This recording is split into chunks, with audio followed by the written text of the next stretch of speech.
이제 오늘까지만 먹고 그만 먹어야겠다. 집에 오면은 술 생각이 또 난단 말이죠. 맥주 한 캔만 먹자, 두 캔, 세 캔 소주를 깔 때도 있고, 이거는 알코올 의존증이라고 봐도 나는 왜 이렇게 의지가 약할까? 내가 의지를 가지고 이겨야 된다. 회로를 조금만 바꿔주면은 이게 행동이 바뀔 수가 있구나. 나를 탓할 문제는 아니었구나.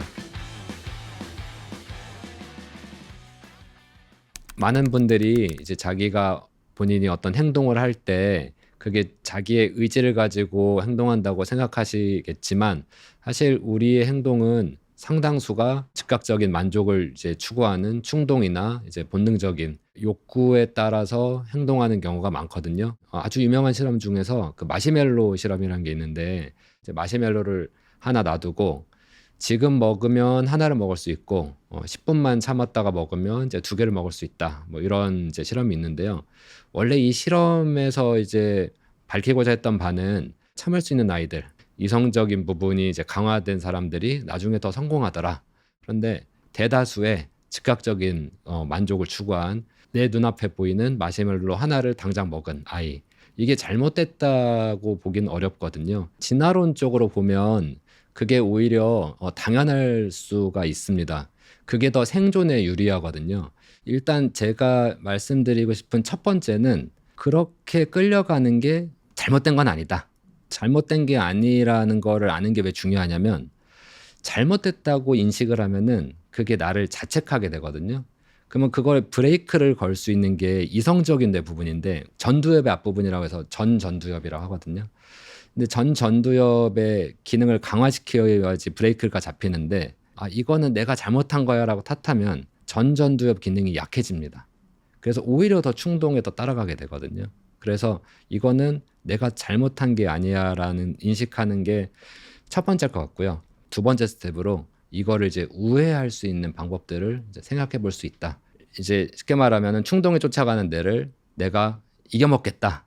얘는 나의 적이니까 내가 의지를 가지고 이겨야 된다. 이렇게 하면은 이제 실패 확률이 너무 높으니까 이제 제가 협상이라고 이제 표현을 한 거죠. 제가 이제 가장 최근까지 저 자신에 대해서 문제가 됐던 거는 이제 술이었는데요. 이 술을 워낙 좋아하기도 했고, 마시는 횟수가 자꾸 늘고, 먹게 되는 이제 주량도 자꾸 늘고, 이제 오늘까지만 먹고 이제 그만 먹어야겠다. 이게 이제 매일 먹는 거는 이거는 말이 안 된다. 그리고 다음 날 일어나 보면 너무 피곤하고, 그런데 이제 진료가 끝나고 하루 종일 스트레스 받고 또 집에 오면은 술 생각이 또 난단 말이죠. 맥주 한 캔만 먹자 이렇게 됐던 게 막 두 캔, 세 캔 되고, 어쩔 때는 소주를 깔 때도 있고, 이거는 좀 알코올 의존증이라고 봐도 무방하다. 이제 이런 상황까지 되었다가, 그때 이제 술을 많이 먹고 하면서 이제 지금은 좀 살이 빠졌지만 체중이 조금 많이 불고 혈당도 늘어나고 혈압도 높아지고, 그래서 당시에 저는 이제 위고비라는 약을 이제 주사를 체중 감량 목적으로 하게 됐습니다. GLP-1 수용체 작용제라는 이제 다이어트 약물인데, 뇌 안에 시상압을 하는데 작용해가지고 식욕을 줄여주는 역할을 합니다. 근데 신기한 게, 이상하게 술 생각이 훨씬 이제 덜 나게 되는 거죠. 나는 살을 빼려고 한 건데 술 생각이 훨씬 덜 나는 게 왜 그럴까? 그래서 이제 관련 연구들을 좀 찾아보니까, 중독적인 행동을 할 때 가장 중요한 역할을 하는 게 이제 보상회로인데, 그리고 보상회로에서 가장 키 역할을 하는 게 도파민이라는 호르몬인데, 이 GLP-1 약물이 이 도파민의 작용을 조금 정상화시키면서 중독적인 행동에 충동적인 행동을 훨씬 덜 하게 하는 역할이 있거든요. 그래서 그동안 제가 매일 술을 마시면서 혼자 나는 왜 이렇게 의지가 약할까? 오늘까지 먹기로 했는데 또 다음날 또 술을 먹고 이렇게 자책하게 되었었는데, 회로를 조금만 바꿔주면은 이게 행동이 바뀔 수가 있구나. 이건 나를 탓할 문제는 아니었구나. 통찰이면 통찰이랄까, 이런 걸 얻게 되어서요. 근데 이런 이야기를 하면 이게 뭐 약이면 다 된다는 이야기냐 이렇게 받아들일 수도 있는데, 약물이 실제로 한 30% 정도 갈망을 줄여주는 효과는 있는 것 같습니다. 근데 아직 확정된 효과는 아니고, 이거는 이제 지금 최종적 임상 시험을 하고 있는 거고, 약이란 게 다 부작용이 있을 수 있고 하기 때문에 약물 치료를 하면은 다 해결된다, 뭐 이런 뜻은 아니라는 걸 꼭 강조드리고 싶고요. 그게 꼭 약물이 아니어도 되거든요. 여러 가지 욕망을 우회할 수 있는 방법들이 있는데, 그래서 그런 걸 쓰면 회로를 바꿈으로써 충동에 이끌리는 삶에서 좀 벗어나올 수 있다. 이런 부분들을 함께 나누고 싶었습니다. 예를 들어 이제 그런 어떤 충동적인 행동할 때 처음 시작하는 거는 뇌 안의 변연계라는 부위인데, 특히 그 중에서 편도체라는 부위인데, 이걸 하면 좋을 것 같은데, 이걸 하면 이제 쾌락이 있을 것 같은데, 그게 이제 어떤 행동을 시작하게 되고, 그게 야식이든 술이든 담배든 그 행동을 했을 때 보상회로 뇌에서 도파민이 분비되면서 만족감을 얻게 됩니다. 그런데 만족감을 주는 강도가 중독 상태가 되면 이제 이 뇌가 어떻게 되냐면은 보상 예측 오류라고 하는데, 자기가 이만큼 예상을 했는데 예상한 만큼 좋으면 도파민이 조금 분비되고, 예상한 것보다 더 좋은 게 나오면은 더 많이 분비가 됩니다. 보상 예측 오류를 가장 강하게 자극하는 방법이 이제 슬롯 머신이거든요. 슬롯 머신 땡기면은 어떤 결과가 나오는데, 이 정도 생각했는데 아주 좋은 패가 나와서 막 돈을 많이 받게 되면은 도파민 굉장히 많이 나와서 만족하게 되고, 근데 다음에 했는데 꽝이 나왔다. 그러면은 도파민이 정상 레벨로 가는 게 아니라 거의 안 나오는 수준. 그러면은 불행해지거든요. 그러니까 빨리 불행하니까 빨리 벗어나려고 다음 걸 또 하게 되는 거죠. 웬만한 자극으로는 도파민이 아예 분비가 안 되고, 그거보다 더 강한 거, 또 술 이런 얘기를 하면 처음엔 한 잔은 괜찮았는데 이젠 두 잔을 먹어야, 세 잔을 먹어야 이제 만족이 어느 정도 되는, 이제 그게 바로 내성이 되고요. 세 잔을 먹다가 갑자기 안 먹었다. 그러면 도파민 레벨이 원래대로 정상으로 가는 게 아니라 더 떨어져 버리는 거예요. 불행해지는 거죠. 불행해지니까 다시 그 행동을 하게 되고. 그래서 마약에 중독된 분들이 회복될 때 마약을 왜 하냐 하면, 내가 이게 해서 너무너무 좋아서 한다. 처음엔 그랬는데 나중에는 그렇게 하지 않으면 너무너무 괴로워지기 때문에 평균 정도 되려는 목적으로 하게 된다. 이렇게 표현을 하거든요. 사람들 일반적으로 이해할 때 하면 되게 좋고 안 하면은 평균 되고 이렇게 생각하지만, 그게 아니라 한번 강하게 자극을 받은 뇌는 이제 안 하면 완전히 떨어지고, 어느 정도 해야 그냥 이 정도 가고, 그거보다 아주 센 걸 해야 이제 조금 만족하고, 이제 이런 상황이 돼서 이제 뇌가 망가지게 되는, 디폴트 자체가 이제 우울 모드로 가버리는 거죠. 그래서 뭐 예를 들어 어떤 중독적인 물질에 내가 완전히 사로잡혀서 이 물질로 인해서만 뇌 보상회로가 돌아가고, 이게 없으면 너무 불행해지고, 이거를 해야 조금 어느 정도 만족이 된다. 이런 상황이 됐을 땐 보상회로가 이 물질에 완전히 의존적이 되게 이렇게 된 건데, 회로를 이제 재설계한다는 거는 결국은 중독을 끊는다는 거하고 동일한 이제 이야기가 되고요. 그러면 그 보상회로를 결국은 뭘로 다시 채울 거냐. 보상회로는 우리가 인생을 살아가고 삶을 살아가는데 굉장히 중요한 거거든요. 그게 없으면 아무것도 안 하는 그냥 널브러져 있는 사람이 되겠죠. 근데 그거를 강한 자극이 아니라 약하지만 지속 가능한 그런 자극으로 이제 이런 것들을 이제 채워나가는 쪽으로 이제 하는 게 결국은 이제 보상회로를 재설계하고 회로를 재배선하는 방법이라고 할 수 있습니다. 그 충동을 이제 따라가는 게 거의 자동화된 행동으로 많이 나오거든요. 그러니까 거의 이제 생각이 없이 그냥 하게 되는 거죠. 근데 그거를 이제 빠져나오려면은 단순히 무조건 하지 말아야지, 내가 의지를 갖고 참아내야지, 해결해야지, 그러면은 이제 성공 확률이 너무너무 떨어지고, 어쨌든 뭘 하려면 어떤 의지를 가지고 시작을 해봐야 되는데, 그 의지를 그냥 막무가내로 하지 말아야지 하는 것보다는 성공 확률을 높일 수 있는 쪽으로 좀 행동을 시작해보자. 일단 뭐 가장 이제 손쉽게 할 수 있는 것들을 먼저 몇 개를 말씀을 드리면은요, 훅 올라오는 감정적, 이제 이거는 어떤 어떻게 보면 화 같은 거죠. 화가 올라올 때 가장 이제 효과적인 방법은 5초만 참는 거거든요. 5초가 왜 중요하냐면, 처음 5초는 뇌 안에 감정적인 뇌에 완전히 이제 동무됩니다. 거기 편도체라는 부분인데, 편도체에 납치됐다는 표현도 쓰거든요. 편도체나 이런 것들은 원시뇌라고 하거든요. 동물들에서도 다 가지고 있는 건데, 이거는 생존하고 관련된 뇌거든요. 맹수 보면 도망가라 생각해서 하면은 늦잖아요. 빨라야 생존에 훨씬 유리하기 때문에. 그리고 이성적인 부분은 빠른 게 중요한 건 아니죠. 그러니까 이제 개입이 좀 늦어질 수밖에 없습니다. 5초가 지나면 이성적인 뇌가 작용을 하게 되거든요. 이성적인 뇌, 전두엽이 이제 스위치가 좀 천천히 켜지는 거죠. 그래서 완전히 감정적인 뇌의 영향에서 행동하지 않으려면은 5초만 참으면 그래도 이성적인 내가 개입할 시간이 생긴다. 두 번째는 물질, 술 그리고 담배 같은 거가 있을 텐데 이거 좀 벗어나고 싶다 하면 저는 첫 번째로 말씀을 드리는 게 환경을 바꿔보는 거거든요. 환경을 재설계한다고 하는데 이길 수밖에 없는 상황이 되도록 상황 자체를 세팅하는 거죠. 이제 제 얘기를 이제 들 수밖에 없는데 집안에 술이 일단 있으면 혼술하기가 너무 좋죠. 그런데 집안에 술이 없으면 술을 사러 나가야 된단 말이에요. 그러면은 거기서부터 조금 이게 술은 먹고 싶은데 너무 귀찮다. 그러면서 이제 그날은 조금 넘어갈 수도 있겠죠. 또 뭐 술자리가 많은 뭐 친구들, 술을 좋아하는 친구들이 있다든지 술자리에 많이 연결이 돼 있다든지 그러면 이제 그런 모임이나 그런 친구들을 정리를 하는 게 일단은 가장 필요할 것 같다. 담배도 마찬가지로 뭐 이제 회사에서 아무래도 동료들끼리 담배 피는 그런 어떤 상황이라면은 그런 상황 자체가 일단은 개선이 돼야 그다음에 이제 다음 스텝으로 넘어갈 수 있을 것 같고요.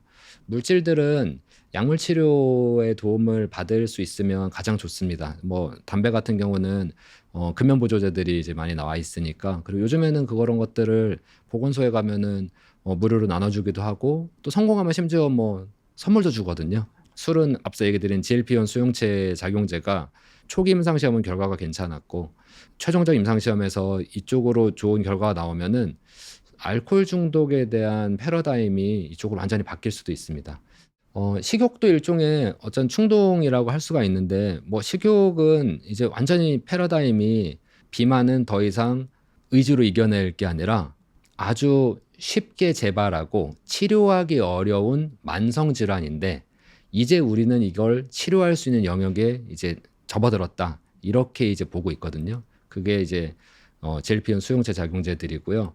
스마트폰이 이제 개인적으로도 가장 어려운 중독 대상이라고 생각을 합니다. 불과 몇 년 전만 해도 쇼츠가 아니라 다 롱폼이었거든요. 롱폼이었는데 점점 이제 쇼츠로 가고 점점 짧아지고요. 예, 그런 것들이 이제 뇌가 바뀌었다기보다는 뇌의 특성을 마케팅적인 측면에서 굉장히 강하게 이용하고 있다. 그리고 우리 뇌는 전부 다 그렇게 끌려가고 있다. 그래서 현실적으로 제가 제안드리는 대안은 뭐냐면 하루에 한두 시간이라도 이제 디지털 디톡스를 좀 해보자. 첫 번째는 가장 강제적인 방법인데 스마트폰 감옥이라고 해서 이런 상자 같은 게 나오거든요. 그 안에 이제 스마트폰을 넣어놓고 1시간 세팅해놓고 잠궈 놓으면 그 상자 부시기 전까지는 그걸 열 수가 없어요. 그래서 1시간 동안은 강제적으로 디톡스가 되는 그런 효과가 있을 수 있고요. 두 번째는 나 스스로 재현은 하긴 어려워도 만약에 그게 누군가의 삶에 영향을 준다면 그게 나의 아이라면 그러면 할 수밖에 없거든요. 거실 같은데 스마트폰 주차장 같은 걸 만들어 가지고 아이한테는 하지 말라고 하고 나는 하면은 이제 이율배반적인 거잖아요. 그래서 애들이 나를 보고 배우니까 좀 모범을 보인다는 마음으로 하면은 조금 더 수월하게 그런 거를 좀 제어할 수 있을 것 같고요. 쇼핑 중독은 처음엔 어려울 것 같지만 디톡스를 좀 해보자. 일주일은 필수 소비 이외에는 안 하는 걸로 한번 시도를 해보자. 이 쇼핑이라는 게 꼭 필요한 거 사는 것보다는 막 이렇게 찾아가지고 그거를 쇼핑 카트에 담고 그 다음에 결제를 하고 거기까지 좋은 거거든요. 사실 그 다음에 배송해서 오면은 뭐 언박싱도 안 하고 막 그냥 버리고 이런 경우가 많죠. 진짜 중독인 경우에는. 근데 그거를 이제부터 절대로 안 할 거야는 이제 뇌가 좀 받아들이기가 어려울 수가 있는데 한 일주일만 안 해보자. 이게 처음 스텝이거든요. 그래서 일주일 정도 안 하다 보면은 내가 실제로 할 수 있구나. 그래서 다음 스텝으로 그러면 한 일주일만 더 해볼까? 한 달만 더 가볼까? 이렇게 하면서 조금씩 쇼핑 중독에서 빠져나올 수 있는 그런 계기가 될 것 같습니다. 공통적으로 제가 당장 할 수 있으면 효과적인 거를 항상 드리는 말씀이 호흡을 조절하는 거거든요. 호흡 조절하는 방법이 여러 가지가 있지만 제가 제일 많이 말씀드리는 건 이제 박스 호흡인데요.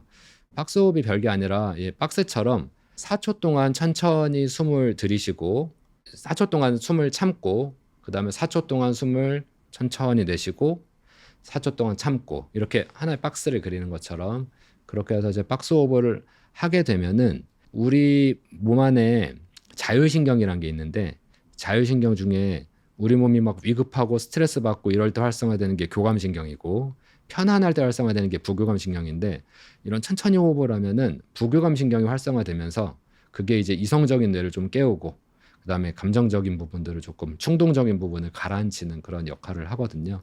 박스 호흡은 충동이 올라올 때 바로 하셔도 되지만 아침 저녁으로 연습하는 것처럼 몇 사이클씩 이렇게 해보시면은 우리 부교감신경을 깨우면서 이성적인 뇌 부분을 강화시키는 그런 효과를 보실 수가 있습니다. 좋은 습관을 만들 때도 이제 루틴을 만드는 게 굉장히 이제 중요한데요. 1월 1일 날 많이 운동을 하잖아요. 시작을 하잖아요. 근데 그 사람들을 쭉 관찰을 하면은 한 3개월 지나면 반은 포기하고 있고 연말이 돼서까지 그걸 하는 사람은 이제 10명 이내가 되거든요. 그게 1월 1일 날은 뭔가 새로운 시작한다는 데하니까 의지가 막 충만하게 되잖아요. 근데 그 의지라는 거를 계속 써가면서 그 행동을 할 수가 없거든요. 왜냐면은 자아 고갈 이론이라고 하는데 뭐 아침에 일어나 가지고 하기 싫은데 회사도 가야 되고 일도 해야 되고 뭐 이제 의지를 쓰는데 그 의지가 어쨌든 한정돼 있고 유한한 자원이라는 거죠. 그래서 가능하면은 덜 쓰고 행동할 수 있게 자동화될 수 있게 그리고 자동화되기 전에는 그 행동의 어떤 문턱을 좀 낮출 수 있게 계속 해나가는 사람들은 이성적인 부분에서 의지를 가지고 하는 게 아니라 습관화돼 가지고 그 행동이 그냥 루틴화 돼 버리는 건데 그러면은 그거는 뇌에 어디서 시작하냐면은 뇌 심부에 있는 기저핵이라는 데 이제 프로그래밍이 됩니다. 근데 그게 습관이 되려면 한 3개월 정도 시간이 필요하거든요. 반복해서. 처음 3개월은 의지를 갖고 할 수 있겠지만 그 뒤에 습관화 레벨을 가지 않으면은 같은 행동을 이제 지속할 수가 없는 거죠. 그래서 이제 루틴화하는 게 이제 굉장히 중요하다고 할 수 있고요. 그래서 루틴화 할 때 처음에 목표가 거창하고 원대하면은 그러면 그거를 지속할 수가 없고 그래서 처음에는 루틴을 만드는 거 자체를 목표로 해가지고 운동을 치면 한 5분. 5분이라는 게 사실 거부하기 조금 애매한 시간이거든요. 그래서 아침에 한 5분 정도만 해서 운동하는 일단 루틴을 내 기저역에 프로그래밍화 해놓고 거기서 이제 시간을 조금씩 늘려가는 쪽으로 가는 게 성공률을 훨씬 이제 높인다고 볼 수가 있고요. 그래서 루틴화하는 거는 굉장히 중요하다. 의지를 쓰지 않고 자동으로 행동 레벨로 가게 하는 건 상당히 이제 중요하다고 할 수 있습니다. 그래서 조언 드리는 것 중에 또 하나가 뭐냐면 퇴근해서 하는 거는 사실 좀 쉽지 않다. 에너지를 다 써 에너지가 없기 때문에 물론 거기서 나는 할 수 있어. 그래서 에너지를 충전해 가지고 할 수도 있겠죠. 근데 피곤하고 그런 상태에서 어떤 행동을 루틴화해서 이성적인 뇌를 안 쓰는 방향으로 가 있으면은 그거는 가능하겠지만 피곤한 상태에서 이성적인 뇌를 강화하는 게 아니라 이제 추천드리는 방법은 쉬는 거죠. 배고플 때 쇼핑하지 말라고 그러잖아요. 배고픈 상태는 스트레스 상황이고 스트레스 상황에서는 전전두엽, 이성적인 뇌가 되게 굉장히 약해져 있는 상황이거든요. 그러면 충동 구매가 하기 쉽다는 이야기인데 그러면은 이런 스트레스 상황, 배고픈 상황에서도 이성적인 뇌를 강화시킬 수 있는 방법은 없냐? 그게 아니라 배고픈 상황에서는 배를 먼저 채우고 배를 먼저 채우는 게 맞지 않냐?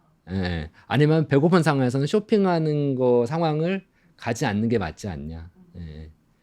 우울하고 이제 불안은 이제 현대 뇌과학에서는 세로토닌이라는 호르몬이 불균형이 생겨서라고 부족해져서라고 이해를 하고 있거든요. 세로토닌이 부족해지면 어떤 일이 생기냐면 이성적인 뇌와의 커넥션이 점점 약해지고 편도체를 비롯한 감정적인 뇌, 그리고 부정적인 생각하는 뇌와 커넥션이 강해지거든요. 그래서 같은 사안을 되게 부정적으로 해석하고 부정적인 감정이 커지고 그렇게 되면 세로토닌이 더 떨어지면서 점점 그런 방향으로 가게 되거든요. 그런 것들이 결국 이제 불안 또는 우울 지수를 이렇게 높이게 되는데 뇌 회로적인 측면에서 봤을 때 아까 충동에 대해서는 이제 보상 회로 얘기를 드렸는데 요거는 이제 세로토닌 회로가 이제 중요하고 그럼 해결하는 방법은 이 회로를 다시 정상화시켜 주면 되는데 그러면 세로토닌을 채워주면 된다. 그게 약물이든 아니면 어떤 생활 습관의 변화든 간에 세로토닌을 이제 잘 나오게 하는 그런 이제 생활 습관이 되게 교과서적인 이야기긴 한데 충분한 수면, 휴식, 그리고 자연 환경에 노출되는 거, 햇빛 보고 걷기, 유산소 운동, 땀 흘리는 거 이런 것들이 다 우리 몸의 세로토닌을 활발하게 만드는 그런 방법이거든요. 이런 질문도 그 많이 해요. 다 아는데 그 밖에 못 나가겠어. 5분은 못 하겠어. 그건 병적인 상태거든요. 예, 약물 치료를 받으면 됩니다. 그 약물 치료가 무슨 의존성이 생기고 뭐 이렇게 뭐 사람을 막 바보로 만들고 그런 게 아니거든요. 세로토닌을 좀 채워주면은 그런 행동을 조금 더 한 스텝 더 갈 수 있고, 그러면은 이제 도저히 막 집 밖에 한 발짝도 못 나가겠어, 아무것도 못 하겠어 하는 것들이 좀 개선이 되고, 그래서 이제 그렇게 되면은 이제 점점점 세로토닌이 내 생활 습관으로 인해 충분히 분비가 되는 상태가 되면 약은 점점 서서히 줄여서 이제 끊어볼 수 있겠죠.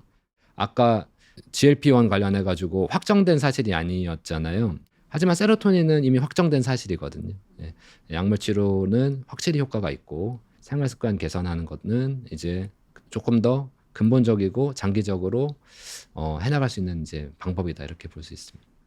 이성적인 부분이 워낙 강한 사람들은 훨씬 잘 빠져나오게 됩니다. 아까 마시멜로를 참는 아이들이 있거든요. 그 일부지만 그런 아이들은 중독에 잘 빠지지도 않고, 혹시 빠졌다고 해도 훨씬 잘 빠져나올 수 있다. 그다음 두 번째는 환경인데, 쥐 공원 실험이란 게 있는데, 쥐를 가지고 마약 같은 물질을 이제 중독을 시켜 버리는 거예요. 중독을 시켜 놓고 먹이도 별로 없고 뭐 물도 별로 없고 뭐 할 수 있는 것도 별로 없고 그런 환경에 놓은 쥐하고, 그다음에 쥐 공원을 만든 거예요. 너무 풍요롭게 먹을 것도 너무 많고 물도 뭐 깨끗한 물이 나오고 동료들도 있고, 그런 환경을 만들어 놓고 비교를 해보니까 똑같이 그런 중독적 물질을 계속 공급해 줬는데, 안 좋은 환경인 애들은 점점 더 안 좋아지고, 좋은 환경인 애들은 그 중독 물질이 마약이 있는데도 별로 관심을 보이지 않거나 덜 보이더라. 그래서 아주 좋은 환경을 제공해 주는 것도 이제 중독에서 잘 빠져나올 수 있는 방법인데, 유전적으로 잘 타고난 분들도 있죠. 근데 뭐 불화할 수는 있지만 그게 좋은 거고, 충동에 쫓아가는 게 잘못되고 그거는 아닌 거고요. 그분들은 좀 복 받은 거고, 어떻게 보면 충동에 쫓아가는 게 당연할 수 있는데, 그거를 이제 이해하고 탓하지 말자. 환경적인 부분들도, 그래서 실제로 중독에 빠지는 분들이 사실 쾌락을 쫓으려고 하는 게 아니라 뭐 외로움을 잊기 위해서 뭐 이런 경우가 많거든요. 이게 외로움이 심하면 전전두엽은 약해지고, 그러면은 충동이 조금 더 이끌리게 되고, 그러다 보니까 조금씩 세다 보면은 막 마약까지 가게 되고 이렇게 되는데, 가족이 아니라고 해도 이제 사회적인 그런 뭐 지지 모임이라든지 자조 모임 이런 것들, 요즘에 뭐 단톡방 이런 것들이 많이 있으니까 그런 쪽으로 좀 같이 공감해 줄 수 있는 그런 것들을 좀 찾아보시는 게 이제 도움이 될 것 같습니다. 사실 이제 조종당한 인간의 원래 제가 처음 썼던 이제 초안에서는 제목이 네 탓이 아니야, 당신 탓이 아니야, 뇌 탓이야였거든요. 그래서 이게 이제 제가 드리는 어떻게 보면 위로라고 할 수도 있는데, 내 탓이 아니라고 생각하는 게 사실은 뇌과학적으로도 굉장히 중요합니다. 왜냐하면 자기를 탓하면 탓할수록 이성적인 부분이 점점 약해지거든요. 자기를 탓하고 자기를 혐오하는 게 이성적인 부분을 마비시키고, 그러면 오히려 충동적인 부분, 부정적인 부분에 더 끌려가게 됩니다. 그래서 충동에 이끌리는 나를 미워하지 말고 잘 이해해주고, 그거는 이제 뇌가 원래 그렇게 생겼고 그게 진화론적으로 더 유리해서 그랬을 뿐이니까 잘 이해해서, 근데 잘 이해했다고 해서 무조건 그걸 또 쫓아가라는 뜻은 아니고요. 잘 이해를 하고 그거를 우회할 수 있는 방법을 잘 찾아서 조금 더 뇌와 잘 다독여서 잘 협상해서 원하시는 쪽으로 삶이 잘 진행되시기를 바랍니다.